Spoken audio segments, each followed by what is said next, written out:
عليكم.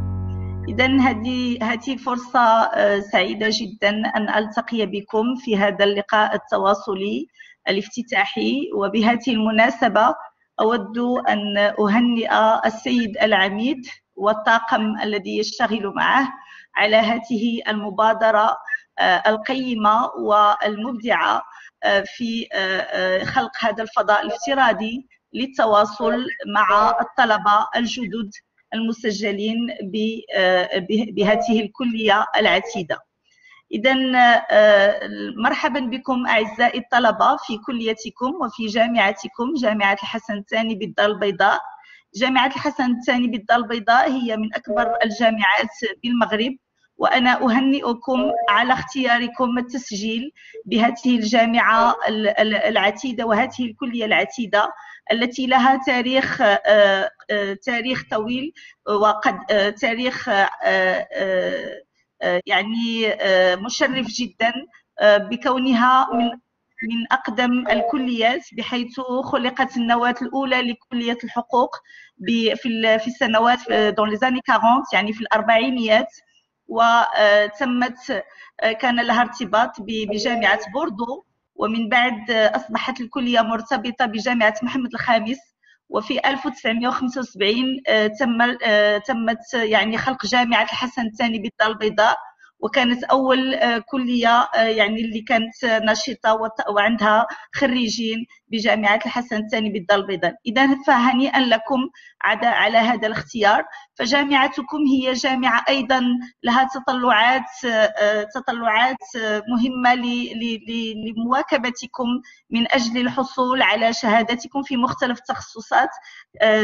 كليتكم لها تخصصات في العلوم الاقتصادية والقانونية، وأيضا في القانون فيما يخص القانون باللغة العربية أو باللغة الفرنسية، العلوم السياسية، يعني تخصصات مهمة جدا. فجامعتكم لها استراتيجية لفترة 2019-2023 التي يمكن تلخيصها في 5 أبعاد، وهي استراتيجية الاعتماد على الرقمنة. وكما ترون اليوم فنحن نلتقي في هذا الفضاء الرقمي، وأيضا كيف يمكن أن نستعمل الرقمنة لتسهيل حياتكم الطلابية، بمعنى التعليم عن بعد في هذه الظروف الوبائية. وأتمنى أن تكونوا جميعا يعني بأحسن بصحة وبخير. وأيضا أطلب منكم في هذا الإطار احترام التدابير الاحترازية التي هي معتمدة على صعيد الجامعة وعلى صعيد الكلية، بمعنى التباعد، استعمال الكمامات، وأيضا احترام يعني استعمال المعقمات. فنحن نعول عليكم حتى تكون هذا الدخول الجامعي يتم في أحسن الظروف. إذا تكلمت عن الرقمنة كبعد مهم جدا، وأيضا الإبداع فيما يخص البيداغوجية، كيف يمكن أن نواكبكم بحيث يكون تحصيلكم الجامعي يتم في أحسن الظروف. وأيضا فيما يخص البحث العلمي بالنسبة للذين سيتوجهون فيما بعد للبحث العلمي. فيما يخص يعني الإدماج، فكليتكم لها يعني خدمات مهمة جدا فيما يخص الإدماج، خاصة مع الكارير سنتر. لديكم نواة كارير سنتر، يجب الاتصال بالكارير سنتر والتسجيل فيه. وأيضا هناك يعني عدد من الخدمات مثل لينكس، مثل يعني البلو سبيس. فهذا هنيئا مرة أخرى للسيد العميد على كل هذه المرافق التي تحاول مواكبة الطلبة في تسهيل تشغيلهم. فلا تنتظروا يعني الإجازة للبحث عن الشغل، يجب أن تبتدئوا منذ اليوم، منذ تسجيلكم بالكلية يجب أن تبتدئوا في تطوير تصور ل يعني un projet de carrière. un projet de carrière الذي ستشتغلون عليه لمدة 3 سنوات، وحين تتخرجون سيكون إدماجكم سهلا جدا. فالجامعة أيضا لها قطب الإدماج الذي هو بملحقة المنفلوطي، ولديكم عدد من الخدمات التي ممكن أن تستفيدوا منها، مثل التكوين فيما يخص المقاولاتية وخلق المقاولة الذاتية، وأيضا المواكبة في ce qu'on appelle le statut national de l'étudiant auto-entrepreneur هناك عدد من التسهيلات يجب أن تكونوا أيضا il faut être aussi il faut prendre l'initiative، يجب أن تأخذوا المبادرة أنتم لأنكم شباب، يعني شباب نفتخر بطلبتنا، فلا تنتظروا أن تقدم لكم كل الأمور. أنتم لستم قاصرين، أنتم يعني كما قلت شباب نفتخر به، فلهذا خذوا المبادرة، prenez l'initiative للاستفادة من جميع المرافق التي هي رهن إشارتكم بكليتكم وبجامعتكم. وأيضا فيما يخص البعد العالمي أو الانترناسيوناليزاسيون، فكليتكم لها عدد من الشراكات، وأيضا عن طريق الجامعة لدينا عدد من الشراكات العالمية. فابحثوا عن مثلا الإمكانيات في الحركية الطلابية مع الدول العديدة التي لدينا معها مشاريع وبرامج للحركية، حتى يمكنكم أن تستفيدوا مثلا من un semestre ou 2 semestres ou une période dans une autre université internationale. كونوا على يقين بأن كليتكم وجامعتكم هي ستواكبكم إذا ما كان لكم أي مشروع للحركية العالمية أو الدولية. أود بهذه المناسبة أيضا أن أرحب بالطلبة الدوليين، لدينا عدد من الطلبة الدوليين المسجلين بالكلية، فمرحبا بكم. soyez les bienvenus. I would like to welcome all the students that are from outside Morocco. فيعني أتوجه لكم بالإنجليزية وبالفرنسية. Je salue tous les étudiants étrangers qui sont inscrits à l'université Hassan II de Casablanca et à la faculté des sciences juridiques, économiques et sociales. Vous êtes les bienvenus dans votre université. Et je termine avec une dimension très importante qui est l'inclusion. Donc il y a un pôle inclusion et vie du campus. C'est pour cela من هذا الباب أطلب منكم أن تكونوا نشيطين فيما يخص الأندية الطلابية. هناك عدد كبير من الأندية الطلابية فيما يخص تخصصات القانون والاقتصاد، ولكن أيضا فيما يخص المسرح والثقافة وعدد من الأنشطة الموازية للحياة الجامعية.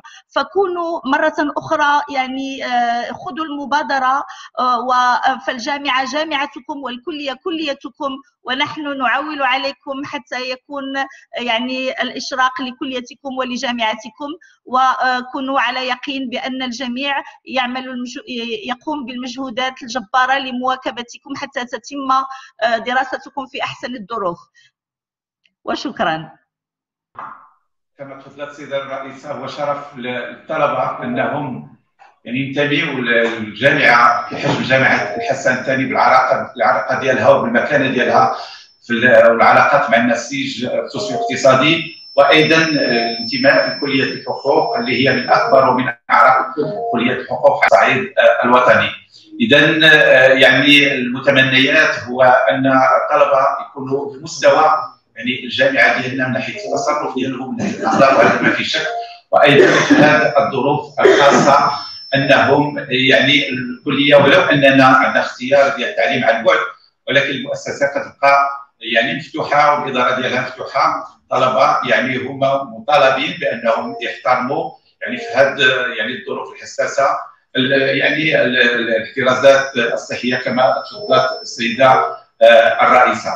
اذا احنا كان يعني ودنا ان يكون يعني لقاء يعني مباشر يعني بحضوري، ولكن الظروف حتمت علينا باش يكون بهذه الطريقه. الهدف هو اننا نعطيكم المعلومات، لانهم يعني الاسبوع المقبل الدروس يعني غتاخذ واحد الوتيره يعني سريعه باش يمكننا نتدربوا يعني هذا يعني التاخر في بدايه السنه الدراسيه. اذا الطلبه يجب ان يكونوا على علم اولا بالمسائل الاداريه، وثانيا بالتنظيم البيداغوجي هذه السنه اللي الشعب يعني تجندات وعملنا يعني واحد العدد من الاجراءات باش يتم الدروس ان شاء الله عن بعد، تمر ظروف حسنه بضروع يعني اللي تكون سريعه باش يمكن لنا يعني نحترموا يعني الاجنده السنويه، وان شاء الله من هنا لاخر السنه يمكن لنا نعملوا لي دو سيمستر الا مشينا يعني بالتصور اللي المؤسسه وضعته، وهذا يعني بالمشاركه ديال الطلبه اللي كنتمناو هذا ما في شك انهم يكونوا بمستوى هذا الحدث، وان شاء الله تكون عندهم واحد الاستقلاليه في الطريقه ديال التكوين ديالهم ويباشروا التكوين حسب المساطر اللي حنا راح مدينا كنبداو بها باش ان شاء الله السنه اذا الكليه يعني كما تفضلت السيده الرئيسه يعني عندنا تخصصات اللي هي ما بين الاقتصاد وما بين القانون الخاص والقانون العام. احنا بحكم اننا احنا في مدينه الدار البيضاء اللي هي العاصمه الاقتصاديه للمملكه، يعني عندنا طلبه في الاقتصاد اكثر، يعني الاعداد اللي عندنا هذه السنه ثلثي الطلبه اللي تسجلوا الجدد هما في شعبه الاقتصاد. يعني في الكليات الاخرى كيكون القانون اكثر، ولكن هذا من خصوصيات يعني الكليه ديالنا. عندنا تقريبا ثلث ما بين القانون بصفه عامه لانه تخصص غادي يجي من بعد، قانون باللغه العربيه، وجزء يعني ديال مئات الطلبه حوالي 700 طالب اللي تسجلوا في القانون باللغه الفرنسيه. اذا غادي نخلي الاساتذه من بعد هما غادي يقدموا لكم اولا التنظيم، يعني باش تعرفوا الطريقه باش الدروس منظمه بالنسبه للوحدات. الطالب اشنو الظروف باش يمكن ينتقل من اسدس من سنه لسنه، لانه خصكم يكون عندكم علم يعني بهذه المسائل التقنيه، وايضا يعني المواد اللي حسب التخصصات، ويعني الطريقه باش غاديه تدرس. اللي يمكن لي انا نضيف هو ان الكليه فيها عده مرافق.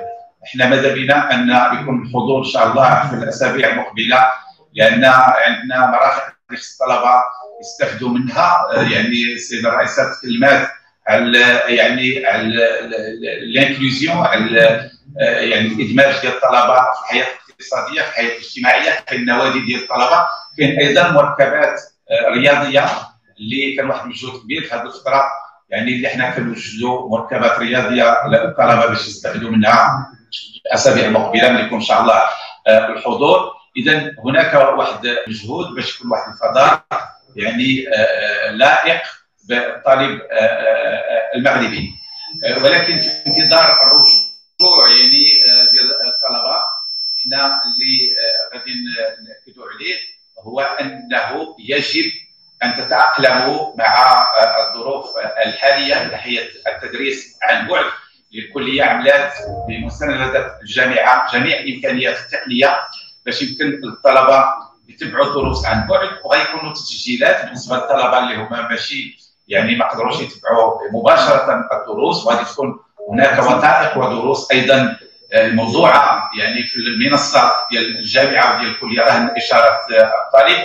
اللي حنا كنطلبوا من الطلبه هما انهم يعني يستافدوا، ولو ان يعني بعض المرات كتكون ظروف يعني صعبه كتسهل بعض الامور يمكن تكون في صالح الطالب، مثلا التكوين عن بعد اللي هو كان مطالب به يعني منذ سنوات. الطلبه اللي ما كيمكنش لهم يكونوا حضوريا في المؤسسه في جميع الاوقات، الان كاين هذه الامكانيه اللي خصنا نستافدوا منها، وحنا ان شاء الله غادي نحاولوا انها تدرج يعني بطريقه مستمره في المؤسسه ديالنا باش تكون يعني الدروس في متناول الطالب سواء كان حاضرا في المؤسسه او غير حاضر. اذا كنعيد الترحاب بالطلبه، وهذا فخر لنا لان يعني كاين واحد الاقبال كبير على كليه الحقوق بالدار البيضاء هذه السنه، وكاين تقريبا اكثر من 3000 طالب اضافي بالنسبه للعدد اللي تسجل السنه الفارطه. هذا بالنسبه لنا كتنتج عنه اكراهات، ولكن هو ايضا مصدر فخر بالنسبه لنا، لان يعني الاقبال على الكليه هذا كيبين بان الطلبه يعني عندهم ثقه في المؤسسه ديالنا وفي الاساتذه ديالنا، وان شاء الله نكونوا جميعا يعني في مستوى هذا يعني الاقبال على الكليه ديالنا، ان شاء الله تدوز السنه في ظروف حسنه. اذا يعني غادي نعطي الكلمه الان الاستاذه هند طقطق اللي هي نائبه العميد المكلفه بالشؤون الاكاديميه، وهي ايضا المشرفه على تنظيم هذا اللقاء. اذا غادي تعطينا بعض يعني المعلومات حول الطريقه يعني باش غادي يدوز هذا اللقاء، والدور اللي غادي يلعبوه رؤساء الشعب والاساتذه اللي معنا اللي كيمثلوا جميع التخصصات، يعني معنا اساتذه من الاقتصاد، اساتذه من القانون العام، اساتذه من القانون الخاص. لكل واحد منهم غادي يحاول يعطي معلومات اضافيه للطلبه باش يعرفوا الصيروره ديال التكوين ديالهم خلال 3 سنوات. كما قالت السيده الرئيسه، يعني الطالب خاصو تكون عنده واحد الفكره اولا على التكوين، وثانيا على الاستعدادات اللي يجب ان يواكب بها التكوين ديالو باش يكون على مستوى يعني الولوج من بعد اما العلمي واما سوق الشغل. وهذا استعداد خصو يكون مواكب خلال 3 سنوات. اذا الدور ديال الاساتذه هما غادي يعطوكم فكره اولا على التكوينات، على يعني الافاق اللي كتوضعها هذه التكوينات امام الطلبه، لان كاين افاق كبيره بالنسبه للتخصصات الاقتصاديه والتدبير، ولا ايضا بالنسبه للقانون سواء كان قانون خاص او قانون عام. اذا الطلبه تكون عندهم فكره على الافاق ديالهم باش يمكن لهم يوجدوا رؤوسهم لا من الناحيه الاكاديميه والعلميه، وايضا من ناحيه المهارات اللي كيخصهم يطوروها واللغات وايضا الاشياء اخرى باش يمكن لهم ان شاء الله بعد 3 سنوات يكونوا في مستوى الاجازه اللي غادي ان شاء الله يوصلوا لها. كنعطي الكلمه الان الاستاذه هند كافتا. شكرا سيد العميد، الاستاذه الرئيسه. هذا اللقاء في الاصل فكرنا فيه في الكليه ديالنا على اساس باش الاساتذه جميع الاساتذه يشاركوا الدخول الجامعي للطلبه. هي الفكره ان هذا اللقاء الاولي يمكن الطلبه المسجلين في الكليه اللي هما كيفوتوا 12000 طالب. الاقتصاد غالب على هذه الكليه والقانون العام كذلك، وقانون اللغه العربيه وقانون اللغه الفرنسيه. هي باش نلخص هذا اللقاء اللي يكون فيه معنا الاساتذه الكرام من شعبه الاقتصاد والتسيير وشعبه القانون باللغه العربيه، شعبه القانون الخاص والقانون العام. هناك تفسير سيقوم به بعض الاساتذه هذا الفرق بين القانون الخاص والقانون العام. والفكره ان نعطيو للطلبه فكره على المهن اللي يقدروا انطلاقا من الشعبه يقدروا يزاولوها بهذه الاجازات القانون. خصنا نعرفوا ان السيستم ولا السيستم اللي حنا كنعيشوا فيه هذه قريب 7 سنين هي سيستم LMD. ان شاء الله اذا امكن برشو غيكون الابواب عن قريب. والاجازه هي الفكره انها تكون عندها 3 سنوات ويزيدوا الماستر والدكتوراه، دونك سيستم LMD. الفكره ان هذا السيستم ديال LMD يمكن الطالب انه يكون عنده تكوين اللي يتمكنه انه يدخل الانفيرونمون ديال الشغل، وفي نفس الوقت الطلبه المتميزين يقدروا يكملوا القرايه ديالهم في الماستر وبعد ذلك في الدكتوراه. دونك الفكره دونك ديال هذا اللقاء نبداو ان شاء الله بالاستاذ مسك ديال شعبه الاقتصاد والتسيير اللي يفسر لنا الوحدات والمهن اللي المهن الوحدات اللي يدرسوها الطلبه السنه الاولى هذه السنه، وكذلك المهن اللي يقدروا انطلاقا من الاجازه يقدروا بها يدخلوا الشغل عن قريب ان شاء الله. Je vais présenter l'aspect perspective, une petite présentation de la licence économie gestion en général, son objectif et ses perspectives. Quant au professeur Kamal, il va présenter un petit peu les différents modules, c'est-à-dire l'architecture des cours pour la première année. Alors d'abord, la première question qui se pose, c'est qu'est-ce que c'est que la licence en économie et gestion. Première des choses, donc c'est une licence qui prépare un diplôme universitaire, qui se prépare généralement en 3 années et qui est accessible, bien entendu, à tous les bacheliers, quel que soit option, c'est-à-dire que tous les bacheliers en principe ont la possibilité d'accéder, donc on y trouve un peu de tout, les scientifiques, les littéraires, etc. Et donc c'est un diplôme national qui est accrédité par le ministère de l'Enseignement supérieur et les études s'y déroulent en 6 semestres. Hein. Généralement, on parle de S1, S2, donc semestre 1, semestre 2 jusqu'au semestre 6. Et chaque semestre, dans chaque semestre, donc il y a un ensemble de modules. Il y a si je ne me trompe pas. وكل أسدود في واحد العدد ديال المواد أو les modules وحدات ولا des unités d'enseignement ou des modules اللي كيكونوا ما 6 أو 7 les modules. Donc généralement le déroulement il se fait en 2 sessions, si vous voulez, en 2 semestres. Un semestre les 15 semestre d'automne, un semestre de printemps. Un semestre d'automne c'est généralement les semestres impairs, S1, S2, S1, S3, S5 qui est septembre en général et le mois de fin janvier. Les semestres pairs, 2, 4 et 6, ils se passent généralement la session du printemps, le mois de février et le mois de juin, en général, jusqu'au mois de juin. Alors, bien sûr, à partir du semestre 5, الطلبة عندهم الحق يختاروا ما بين جوج ديال لي فيليير، جوج ديال لي باركور اللي كاينين ديسپونيبل بالنسبه لهاد لا فيليير ايكو جيستيون. هو يا اما كيجيو اون فيليير كي سابيل ايكونومي جيستيون وكاينه اون دوزيام فيليير اللي هي كتسمى لا فيليير جيستيون. En tout cas, Ustad Tariq Qamar va présenter quelques aspects par rapport à cela. Alors, l'objectif de cette licence en économie et gestion, c'est d'abord apporter aux étudiantes et aux étudiants une fois différents secteurs d'activité économique et sociale. Hein. Et bien entendu, le diplôme il donne accès à une insertion professionnelle aussi bien dans le secteur public que dans le secteur parapublic, mais aussi dans le secteur privé. Donc généralement les lauréats de notre faculté, notamment en matière de sciences économiques et gestion, peuvent accéder à différents, je dirais, secteurs, en administration publique, dans les collectivités publiques, dans les associations notamment, dans les entreprises privées ou publiques.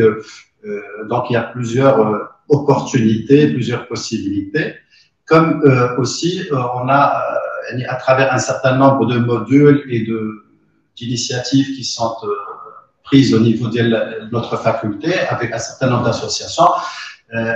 La formation d'IANA permet de développer l'esprit d'initiative chez l'étudiant à travers notamment l'incitation à l'entrepreneuriat. Donc il y a quand même cet aspect-là que l'étudiant peut, au terme de cette formation, se lancer dans un projet personnel et créer sa propre entreprise, ce qu'on peut appeler un auto-emploi, donc l'étudiant qui peut. Alors, justement, la question qui se pose par la suite, qui est tout à fait légitime pour les étudiants, c'est que faire après cette licence? C'est-à-dire, une fois on obtient cette licence, qu'est-ce qu'on va faire? Donc, il y a 2 pistes, 2 orientations possibles. Soit aller vers le monde de la vie professionnelle, c'est-à-dire une insertion professionnelle, soit poursuivre ses études. Alors, concernant la première possibilité, c'est-à-dire la licence, il y a les possibilités, donc il y a plusieurs métiers qui sont possibles. Je donne juste une petite liste complète, mais bon, le lauréat de licence en sciences économiques, il est comme administrateur dans l'administration publique, dans les ministères. Il peut être, par exemple, peut devenir inspecteur des finances, inspecteur des douanes, ou je ne sais pas, donc vous avez les possibilités. Il peut quand même travailler aussi dans les organisations, les entreprises en particulier.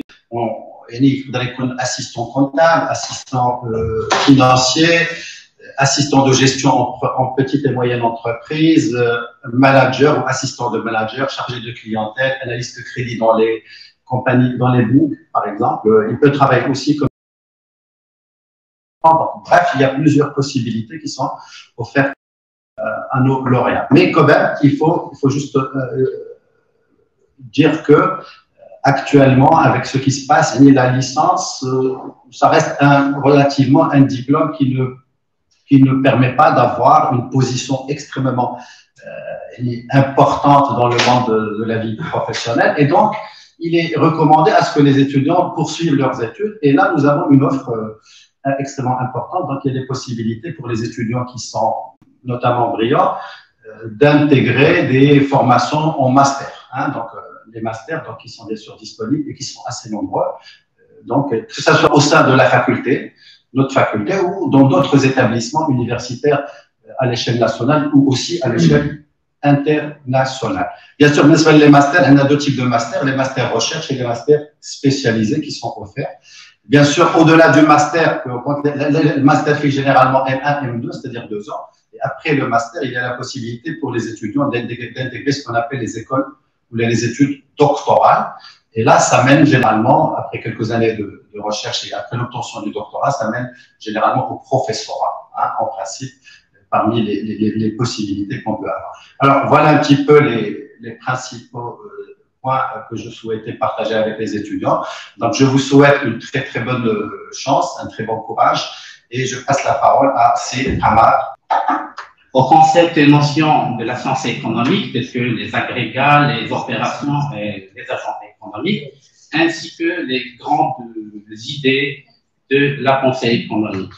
Pour le programme de la microéconomie, que ce soit pour le semestre 1 ou 2, c'est un programme qui vise généralement à expliquer comment les agents économiques, tels que le consommateur et le producteur, arrivent à prendre des décisions.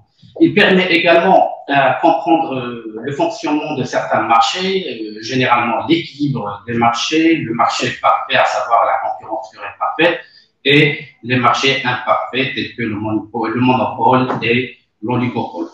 Pour le contenu de la comptabilité générale, tel que conçu, c'est un module qui permettra aux étudiants de comprendre comment on enregistre les opérations comptables en relation, bien entendu, avec l'activité de l'entreprise, à savoir les achats, les ventes, la TVA et d'autres, et comment on réalise les travaux d'inventaire, entre autres les amortissements et les provisions, et comment également on arrive à établir les états de synthèse tels que le bilan et le CPC. Et là, bien sûr, n'est pas existant. Pour le module des statistiques descriptives et le module d'analyse mathématique sont généralement des modules qui peuvent être considérés comme des méthodes quantitatives qui représentent les outils nécessaires à la résolution des problèmes économiques et de gestion. Pour tout ce qui est outils de communication, on a un module conçu à cette fin, à savoir les langues et terminologies. En général, il s'agit là d'un module qui a pour objectif l'amélioration de la capacité des étudiants en matière de communication écrite et orale, ainsi que de leur permettre la maîtrise des principes de la communication et des outils de l'écrit en relation, bien entendu, avec le domaine économique. Pour la macroéconomie, il s'agit là d'un module qui vise l'appréhension des concepts et méthodes d'analyse macroéconomique qui sont en relation générale avec la notion de la demande et l'offre agrégée, le niveau général des prix, ce qu'on appelle l'inflation, l'équilibre macroéconomique chez un certain penseur, par exemple le courant de pensée classique ou le courant de pensée keynésien. Également, on a le module de la probabilité. C'est un module qui a pour vocation de familiariser l'étudiant au calcul probabiliste, tels que les variables aléatoires et les principes des lois de probabilité. En ce qui concerne le module d'algèbre et mathématiques financières, ce sont généralement des modules qui ont pour objectif principal d'outiller l'étudiant des méthodes mathématiques qui permettent de comprendre un certain nombre de problèmes, d'analyser un certain nombre de problèmes en économie. Voilà généralement le contenu de la première année de la filière sciences économiques et de gestion. J'ai un petit mot à vous dire. soyez s'il vous plaît responsables, engagés, impliqués. Allah ya'aounou. Merci. Alors, أولا بسم الله الرحمن الرحيم، الصلاة والسلام على أشرف المرسلين سيدنا محمد وعلى آله وصحبه أجمعين. أرحب بالطلبة الجدد الذين سيلتحقون بكلية العلوم القانون الاقتصادي والاجتماعي عين الشوق، وأتمنى لهم التوفيق إن شاء الله في مسارهم الدراسي. إذا كلفت من طرف هذه الكلية بتقديم بمعية صديقي وزميلي الأستاذ بن عيسى بتقديم فكرة عن شعبة القانون. سأتكلم هنا بشعبة القانون الخاص، والأستاذ الزميل بن عيسى سيتكلم بتقديم فكرة أو إعطاء فكرة عن شعبة القانون العام.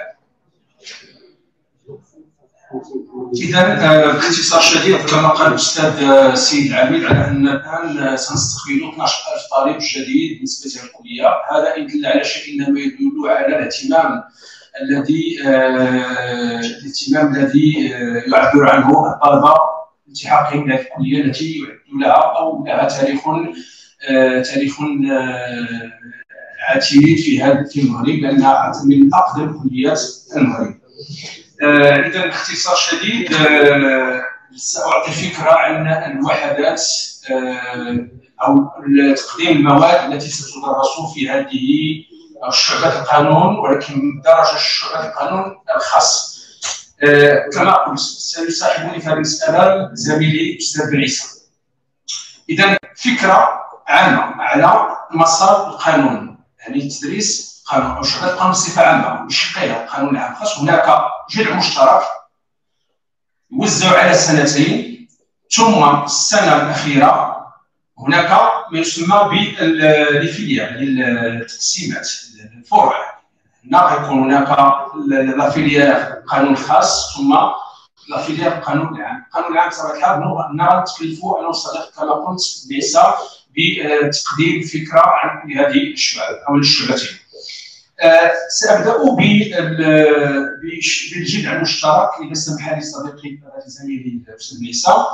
إذا كما قلت الجذع المشترك هو مؤلف من سنتين. السنة الأولى مقسمة إلى أسدسين، والسنة الثانية إلى أسدسين، يعني 4 أسدسات. إذا سأعطي فكرة عن الأسدس الأول من السنة الأولى. إذا السنة الأولى هناك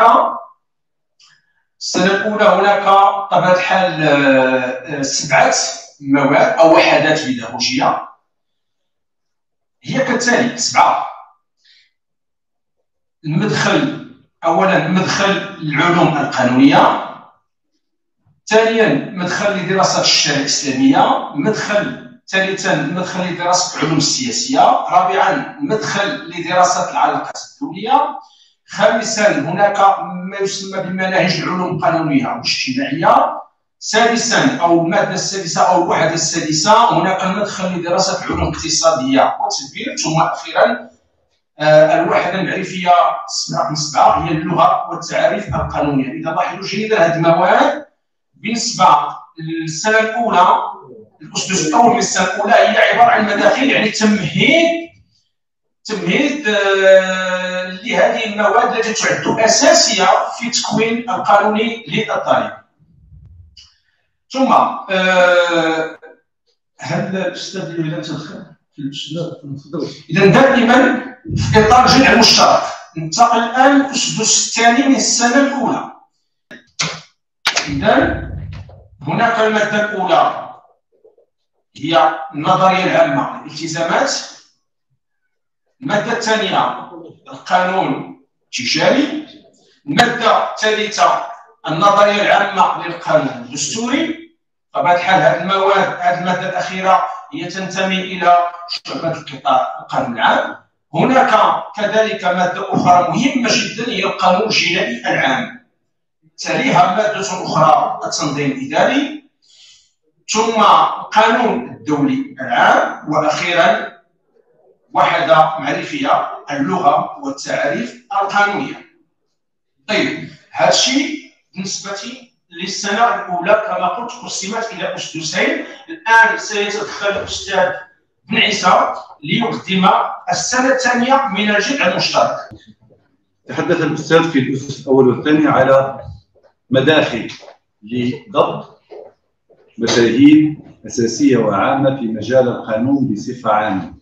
في مجال القانون الخاص في مجال القانون العام، إضافة إلى الأسس الأول والأسس الثاني لدينا الأسس الثالث الذي يتضمن مجموعة من المواد، منها القانون الجنائي والقانون الاجتماعي والتنظيمات الدستورية الكبرى والأنظمة الدستورية الكبرى المعاصرة، إضافة إلى القانون الإداري والعقود الإدارية والمسؤولية المدنية ومدونة الأسرة.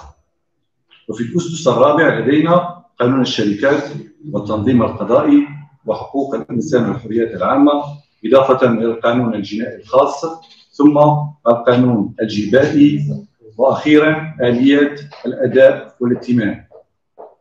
ليكن في علم الطلبة الأعزاء الذين التحقوا بكلية الحقوق وكلية العلوم القانونية والاقتصادية والاجتماعية عين الشقر أن مسارهم الدراسي ومسارهم المعرفي في ظل أو تحت ظل تكوين وتتبع أساسي القانون في مجال القانون العام والقانون الخاص.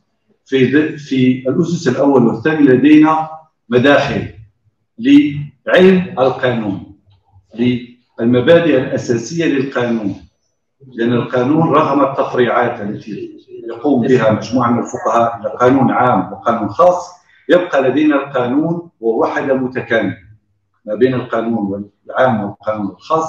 لابد أن يكون دائما هنالك التزام وصدق وإخلاص في العمل لضبط المفاهيم والمصطلحات والمناهج، إضافة إلى ضبط المعلومات الدقيقة والمختصرة التي تمنح للطالب في ظل الأسس الأول والثاني وحتى الثالث والرابع إلى حين انتهاء ما يسمى بالجذع المشترك، ليبدأ بعدها الطالب الاختيار ما بين التوجه في القانون العام أو ميولات خاصة في مجال القانون العام، أو هنالك ميولات خاصة أو شخصية أو أهداف في توجه عام لمسار مهني إن شاء الله يكون ناجح في مجال القانون الخاص. وسأمنح الآن الكلمة للأستاذ والزميل الأستاذ روشان طاكي في مجال القانون العام، في مجال القانون الخاص، يمنحكم نظرة عامة حول المواد التخصص، مواد التخصص في مجال القانون الخاص، وما هي الآفاق التي تفتح للطالب لولوج هذه المواد، تفتح للطالب قنوات أو مخرجات لدخول عالم الشغل ابتداء من الإجازة أو إلى استكمال مسارهم المعرفي. وأضم صوتي إلى صوت زميلي الأستاذ بن عيسى في خصوص النقطة التي تحدث عنها، أنه بالرغم من تقسيم القانون إلى مسارين، قانون عام وقانون خاص، لا يعني أن هناك تنافر بين المسارين، هناك تكامل بين المسارين. إذا التكوين القانوني هو التكوين القانوني بصفة عامة، سواء كان المسار الخاص أو في المسار العام، لأن في الواقع العملي ستجدون بعض الأمور، مثلا الأمور تختلط، هناك تشابه بين ما هو قانون خاص وقانون عام. إذا الله يخليكم الطلبة الأعزاء، اختياركم المسار العام والقانون لا يعني أنكم لن تهتموا بالمسار الاخر، القانون العام بالنسبه للقسم الخاص او القسم الخاص بالنسبه للمسار القانون العام. اذا باختصار شديد كما اسلفت الذكر، ان السنه الاولى هي جذع المشترك، ستدرسون فيها مواد قانون خاص ومواد قانون عام. الان سيصبح هنا سنتحدث عن التخصص، هناك مسارين. اذا المسارين بالفرنسيه سي فيليير، طبعا هذه المصطلحات ستتكيفون معها ان شاء الله عندما تلجون الجامعه الكليه. اذا ساتحدث الان عن مسار القانون الخاص، على ان يتكلف زميلي الاستاذ بن عيسى بتقديم برنامج المسار القانون الخاص. اذا المسار القانون الخاص هناك سنه واحده، هي السنه الثالثه، مقسمه الى اسدسين. ساتحدث عن الاسدس الاول، اللي هو الاسدس الخامس ترتيب. المواد المبرمجه في هذا الاسدس 6 مواد. اولا لاحظوا جيدا، المواد التي ساقوم بتقديمها هي تخصص قانون خاص. اذا الماده الاولى العقود المسلمات، الماده الثانيه صعوبات المقاوله، المادة الرابعة أو الوحدة المعرفية الرابعة أو الثالثة علم الإجرام وعلم العقاب. الوحدة المعرفية الرابعة القانون العقاري. الخامسة القانون البنكي. ثم السادسة والأخيرة في الأسدس الخامس هو قانون تكنولوجيا المعلومات والاتصال ومنهجية البحث. الآن الأسدس السادس اللي هو آخر أسدس 3 سنوات، هنا الطالب يحصل على الإجازة. المواد المقررة هي كالتالي. دائما أتحدث عن مواد القانون الخاص. أولا القانون المالي للأسرة، وكان يطلق عليه في السابق علم المواريث. المادة التي تليها المسطرة الجنائية، وهنا أؤكد على أهمية هذه المادة المسطرة الجنائية. المادة التي تليها القانون الدولي الخاص. مادة أخرى كذلك مهمة بالنسبة للأسدس السادس المسطرة المدنية، مهمة جدا في مسار القانون الخاص. ثم هناك مادة قانون التأمين، وينتهي الطالب بإعداده لمشروع نهاية البحث اللي هو الوحدة المعرفية الأخيرة. ثم من المبدئي أن يحصل الطالب على شهادات الإجازة بعد ذلك. إذا باختصار شديد هذا هو تقديم المواد بخصوص مسار القانون الخاص. الآن سأعطي الكلمة المهن. بطبيعة الحال هنا يشار إلى أن يجب تقديم المهن التي ستساعد الطلبة في إيجاد مثل مناصب الشغل. بطبيعة الحال اختيار مسار القانون الخاص أو القانون بصفة عامة يعطي العديد من المخرجات كما قال زميلي ليس. نبدأ أولا بتقديم أهم هذه المهام أو الوظائف. هناك أو المهن. هناك أولا مهنة المحاماة. هناك كذلك الوظيفة العمومية. هذه الدبلومات تسمح بولوج الوظيفة العمومية في شتى الوزارات والقطاعات الحكومية، وكذلك المؤسسات العمومية والشبه العمومية. القضاء كذلك من بين المخرجات التكوين في المجال القانوني. هنا كذلك مهنة أخرى كذلك يمكن لطلبة الإجازة الولوج إليها، يتعلق الأمر بالمفوضين القضائيين.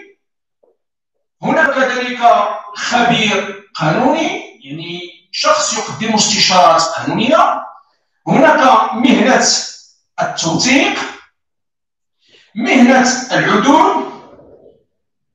يمكن كذلك لطلبة القانون الولوج إلى الوظائف الأمنية بشتى يعني بمختلف درجاتها، أعتقد إلى حدود ضابط الشرطة.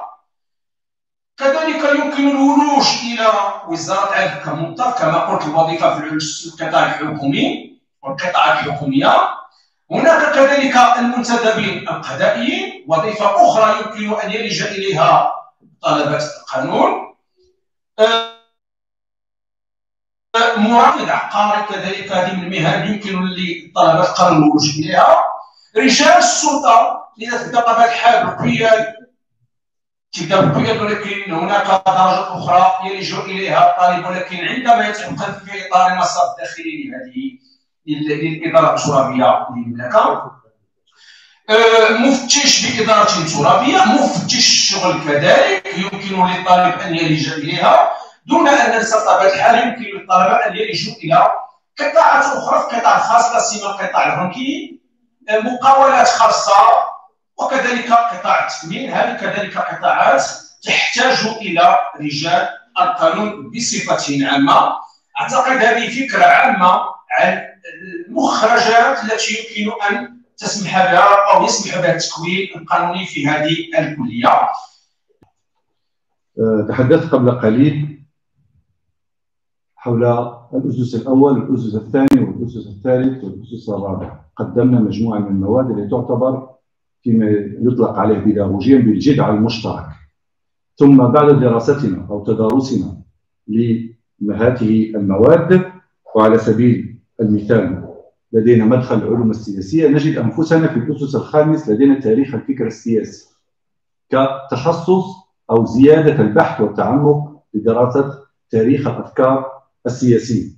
لدينا المرافق العامة الكبرى في الأسس الخامس بناء على ماذا؟ على تكوين تم اعتماده في الأسس الثاني في التنظيم الإداري، وفي الأسس الثالث والرابع لدينا ما يسمى بالعقود الإدارية، ولدينا إضافة إلى الصفقات العمومية. لدينا التمويلات المحلية كمادة، لدينا المؤسسات الدولية التي هي استمرار لمجال القانون الدولي العام، ثم لدينا السياسات العامة، ثم في الأخير منهجية البحث التي يمكن اعتبارها كتطبيق عملي لمناهج العلوم الاجتماعية.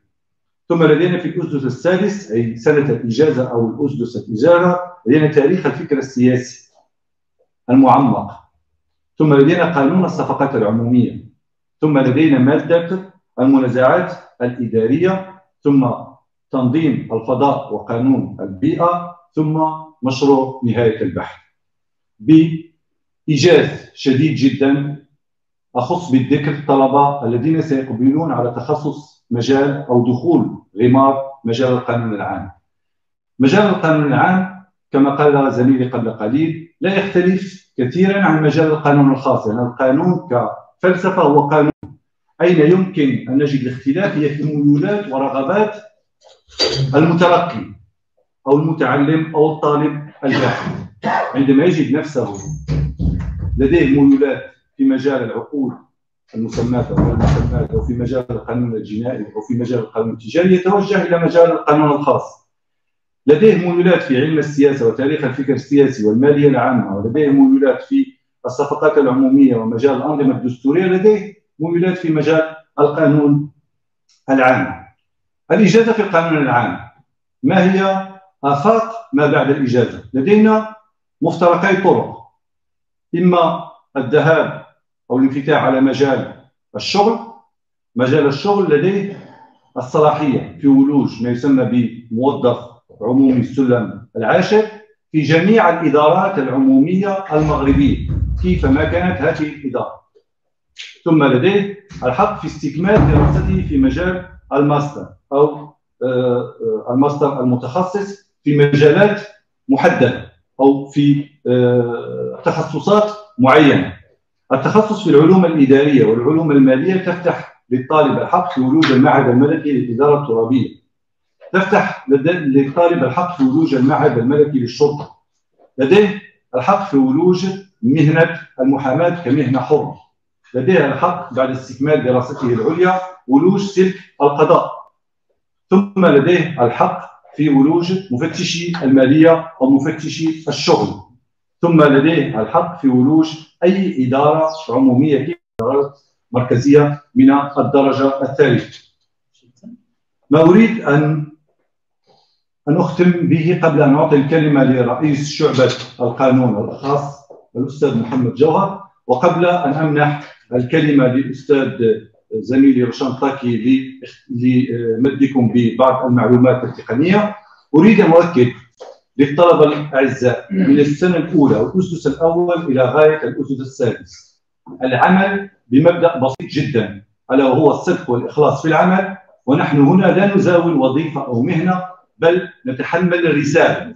هذه الرسالة هي المساعدة ما أمكن للراغبين والذين لديهم الرغبة الأكيدة في ولوج مجال الشغل أو في ولوج أو استكمال دراستهم أو بحثهم العلمي في مجال الماستر أو سلك الدكتوراه. وشكرا لكم الطلبة الأعزاء، والكلمة الآن للأستاذ روشان طاكي. أريد فقط قبل أن أنهي كلامي وتدخلي إسداء بعض النصح أو النصيحة، لأنها مهمة كذلك بالنسبة لطلبة القانون، وهذا طبعا الحال ينبع من المسؤولية الملقاة على عاتقنا كمؤطرين بيداغوجي. طبعا الحال سأكون مختصرا في المسألة، سأختصر جدا. أريد التأكيد على مسألة.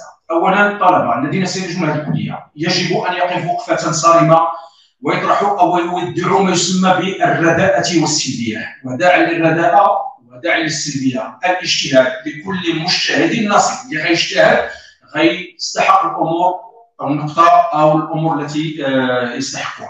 ثم مساله اخرى، نعم هناك تكوين في المجال القانوني، ولكن بموازاه ذلك ما تنساوش الله يخليكم التنميه الشخصيه الفرديه ديالكم. يعني هنا خاصكم تنميو بعض المهارات اللي عندكم كانسان كشخص، يعني تسمى بالانجليزيه لي سوفت سكيلز. حاولوا تعقدوا على المساله، حاولوا تكونوا مسكون في هذه المجالات، التواصل الى غير الامور التي تشبه التواصل الى غير ذلك.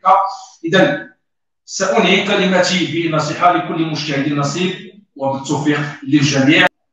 Bonjour, chers étudiants inscrits dans la section française droit, et bienvenue dans cette journée d'intégration pour vous présenter un petit peu le cursus et les débouchés de la science juridique. Vous êtes quelques 700 étudiants à avoir fait le choix de s'inscrire dans cette branche. Et tout à l'heure, mes collègues vous ont présenté un petit peu l'université Hassan II ainsi que le système LMD, sachant que vous venez d'un autre univers qui est l'univers du lycée, et vous allez, à partir de cette année, démarrer des études qui ne ressemblent pas aux études du lycée. Donc, il y a une certaine prise en charge de la part de l'étudiant, une certaine marge de liberté, et c'est à lui de savoir gérer cette marge de liberté. Donc, certes, vous êtes minoritaire dans la masse des étudiants, puisqu'on est dans un établissement à accès ouvert, c'est-à-dire où les étudiants ne sont pas soumis à une sélection, à une régularité, à un certain accès régulé. Et donc, la contrepartie de ce choix, c'est que ces étudiants doivent faire leur preuve durant la première année et démontrer qu'ils sont capables de suivre des études de droit en section française. Donc, comme l'ont signalé les collègues, on est dans la faculté de droit devant 3 filières qui sont gérées par 3 départements. Il y a le département d'économie où il n'y a pas de section arabe, et département d'économie et de gestion. Puis il y a le département de droit public avec une section française et une section arabe. Et il y a le département de droit privé avec une section française et une section arabe. Alors, sachant que lorsque vous prenez votre inscription en première année, vous le faites dans la filière droit. Pourquoi on parle uniquement de la filière droit et pas de droit privé? À ce niveau-là, il y a un tronc commun que vous allez suivre durant 2 années, c'est-à-dire durant les 4 premiers semestres, sachant que chaque année est articulée autour de 2 semestres. La première année, la deuxième année est articulée autour de 2 semestres. Et pour les études de la filière droit, en ce qui concerne le tronc commun, on combine à la fois des disciplines de droit public et de droit privé. Donc, à partir du 5e semestre, il va falloir à l'étudiant opérer son choix pour la filière de droit public ou la filière de droit privé. Alors, certainement, on est en train de vous parler de filière de droit public ou de droit privé sans savoir ce que ça veut dire exactement. Alors, filière de droit privé regroupe essentiellement des disciplines juridiques où il y a un rapport vertical entre le citoyen et l'État.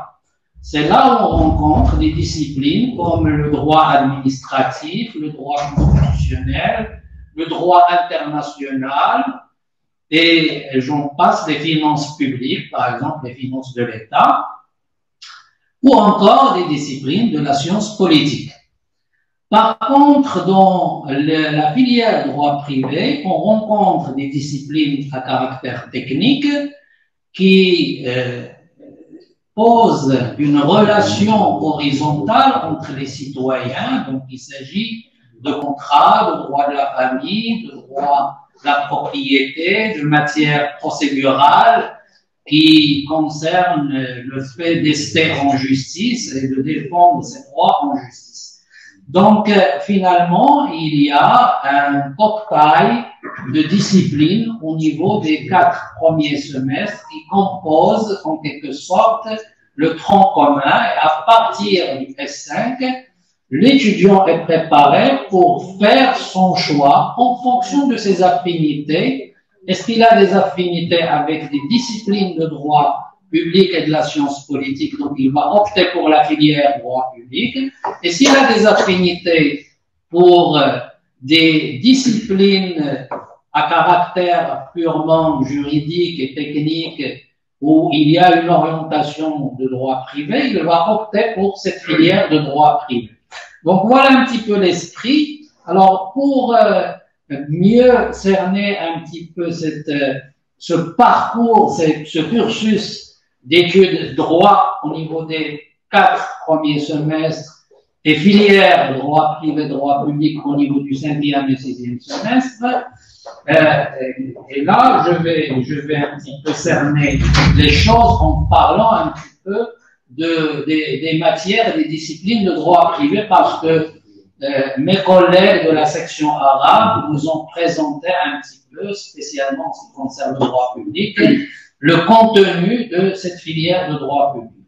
Alors, pour le droit privé, on a au niveau de la première année, c'est-à-dire du semestre 1 et du semestre 2, essentiellement des matières que je peux appeler des matières introductives, c'est-à-dire qui introduisent à l'univers du droit, sachant que au lycée, vous n'avez pas eu l'occasion d'étudier ce que c'est que le droit, ni la notion de droit, ni les différentes formes de droit. Donc, au niveau de ce premier semestre qui se situe en première année, on introduit l'étudiant dans l'univers du droit à travers une matière qui s'appelle Introduction aux sciences juridiques. Sachant que le Maroc également a une culture islamique et que la charia est une source de législation et une source et une référence juridique, on a aussi programmé une matière d'introduction au droit musulman. Et par la suite, au niveau du S2, c'est-à-dire du semestre 2, on va rencontrer progressivement des disciplines à caractère général, comme la théorie générale des obligations qui relève du droit civil. Alors, avant de vous parler de ça, j'aimerais bien préciser que, en ce qui concerne les études de droit privé, toutes les matières, essentiellement à 3 champs, à 3 grands champs. Le champ du droit civil, avec différentes disciplines, le champ du droit des affaires, avec aussi différentes disciplines, et le champ du droit pénal, avec différentes disciplines. Et entre parenthèses, ces différents champs peuvent faire par la suite l'objet de spécialisation au niveau des études du master. Donc, au niveau du S2, à partir du semestre 2, on va rencontrer à la fois des disciplines un peu générales, à caractère général, qui appartiennent à ces 3 champs, comme le cas pour la théorie générale des obligations, comme c'est le cas pour le droit commercial qui appartient au champ du droit des affaires, comme le droit pénal général qui appartient au champ. Donc, c'est un démarrage à travers les différents champs, au-delà de l'introduction aux sciences juridiques et à l'introduction au droit musulman. Et puis, au fur et à mesure, on découvre ces disciplines de droit privé à caractère général, c'est-à-dire des matières fondamentales comme le droit civil, le droit commercial, le droit pénal. Et évidemment, comme l'ont démontré mes collègues, c'est la même chose pour des disciplines de droit public. Là aussi, on va découvrir des matières à caractère général, comme le droit constitutionnel, comme le droit administratif, comme le droit internationales publiques. Et donc, c'est des études qui se font parallèlement pour donner à l'étudiant un aperçu, ne serait-ce que général, sur les matières fondamentales qui vont lui permettre de faire son choix. Donc, arrivé au semestre 4, c'est là où le choix s'opère, et à ce moment-là, on va bifurquer soit vers le droit public, soit vers le droit privé. Et comme je suis chargé de parler de la section droit privé, section française, donc au niveau de introductive ou à des matières générales, mais plutôt face à des matières de spécialisation.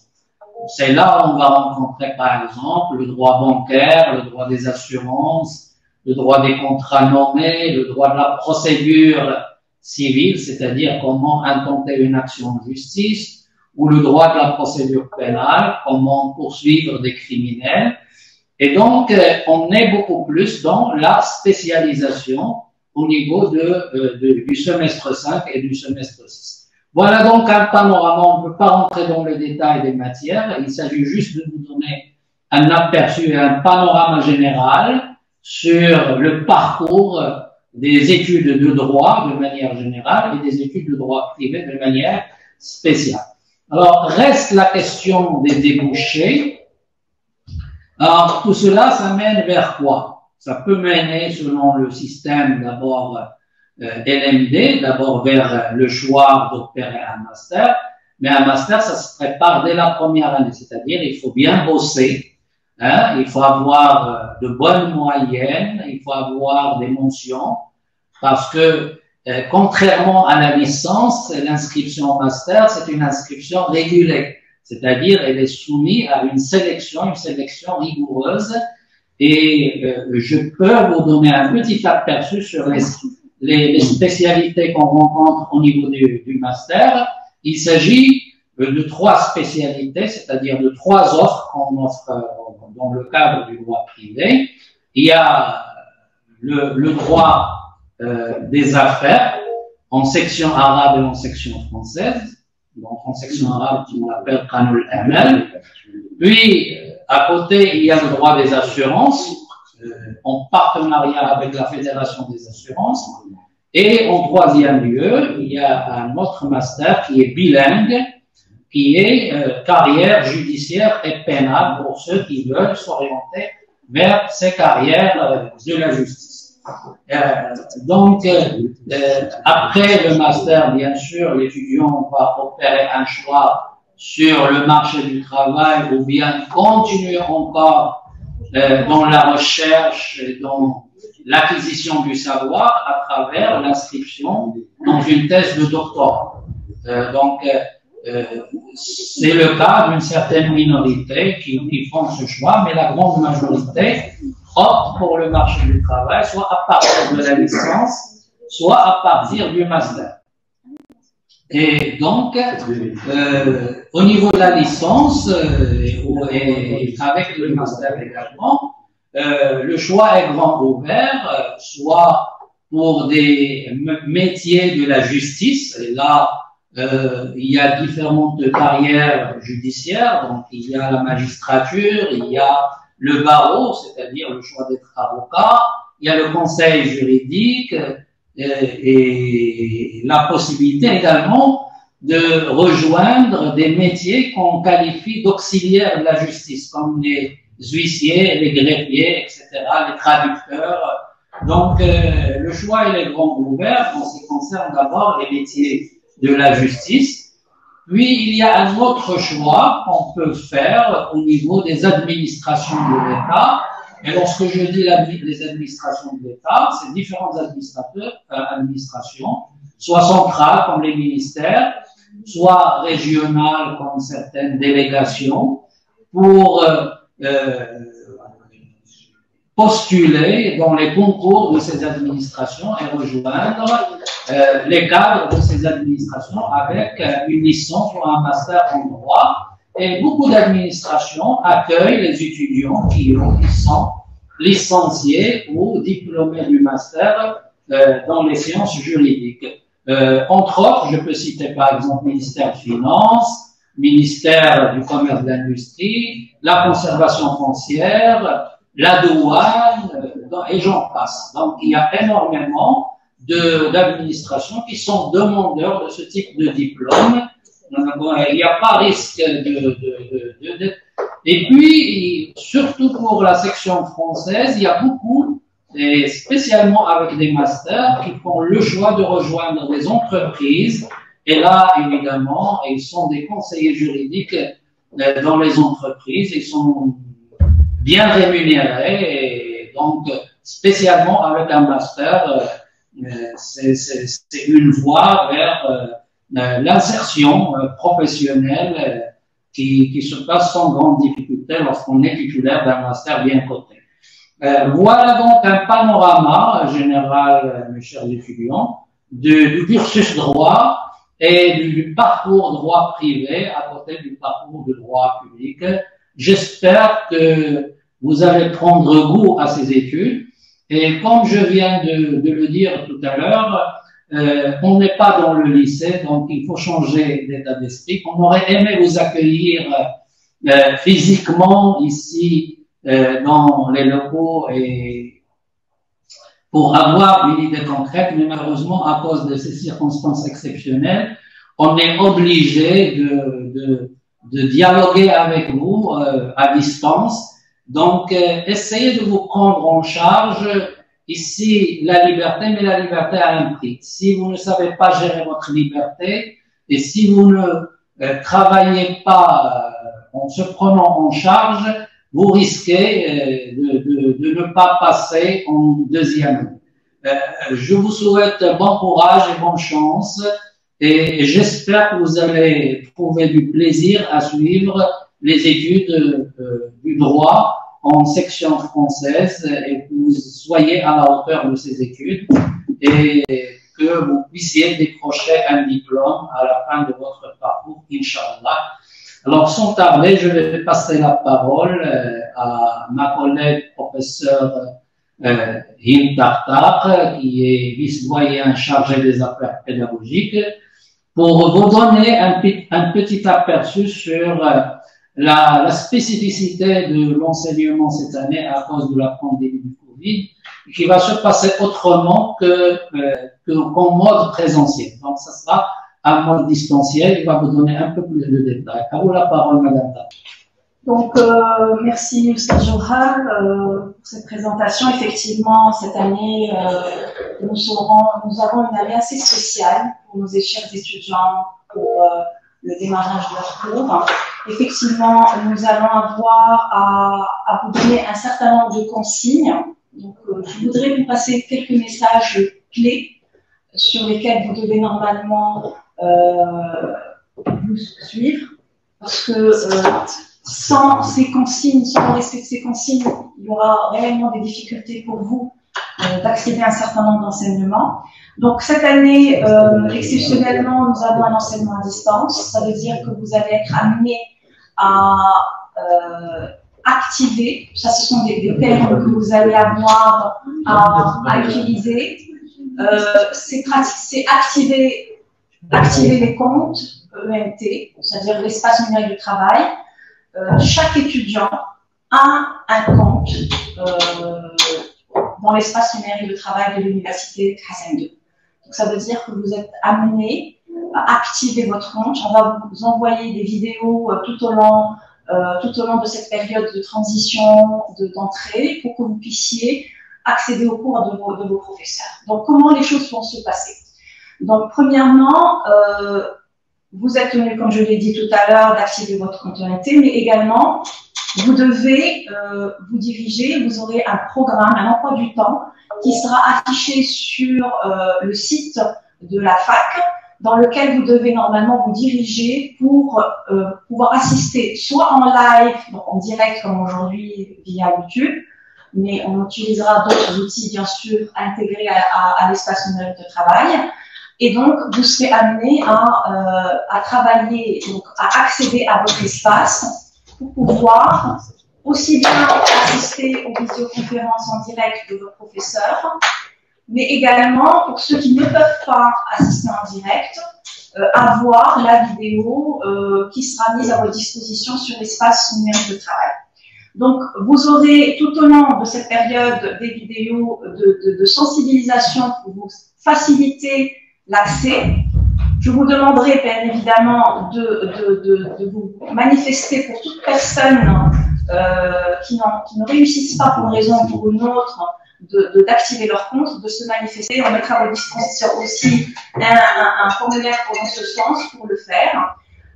Il faudra aussi que je vous dise aussi que vous allez avoir durant la semaine un cours d'une durée de 1h15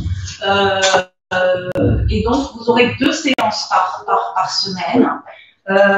Pour certains modules dans lesquels il y a, je dirais, plusieurs professeurs qui enseignent la même matière, notamment la matière langue et terminologie juridique, vous aurez un seul support. Donc, vous serez amené aussi à vous diriger vers cet espace réservé à ce module. Grosso, c'est-à-dire ce que vous devez retenir de cette intervention, c'est que vous devez savoir que le cours se déroulera en live et en léger différé, c'est-à-dire en live via l'espace numérique. Vous aurez des enregistrements qui seront mis à votre disposition sur l'espace de l'ENT. Donc, toutes les consignes concernant cette étape seront décrites et bien expliquées pour que vous soyez au courant de ce qui se passe. Pour résumer un petit peu en langue arabe, الطلبة المعنيين بالتدريس هذه السنة خصهم يفعلوا واحد لو كونت اللي حنا نفسروه باللغة العربية. الطلبة اللي معنيين خصهم يدخلوا واحد المنصة ديال الجامعة باش يقدروا يتبعوا الدرس ديال الأستاذ. درس الأستاذ كيكون أونلاين، سادير مباشر، ولكن مع إمكانية أن هذاك التسجيل يكون محطوط في المنصات ديال الأستاذ. لومبوا دو طون ديال الطلبة يكون عندكم هاد اليوم وغدا وبلوطار باش تعرفوا كيفاش تقدروا تدخلوا لو ديالكم. وسافوار اون شوز اوسي ان لومبوا دو طون يكون عنده واحد لو لين، الطالب خصو يضغط على الزر باش يقدر يدخل الدرس ديالو والماده ديالو باش يقدر يتمكن يتعامل، يقدر يتبع الدرس ديال الاستاذ. شكرا على الانتباه. Je vous souhaite en dernier un bon courage pour cette rentrée. Espérons vous revoir très prochainement dans les locaux et nous serons toujours en contact avec vous en permanence via les réseaux sociaux. Consultez s'il vous plaît la page Facebook de cette faculté. Faites attention aux pages Facebook qui ne sont pas de l'institution. Faites attention aussi, vous avez aussi une chaîne YouTube comme vous venez de le constater. Vous pouvez aussi éventuellement trouver les cours sur cette chaîne. Le site de la faculté aussi, c'est notre lieu de rencontre. Soyez toujours vigilants, soyez en contact. Si vous avez des questions, nous sommes disposés à vous écouter. Et bon courage pour la rentrée de lundi.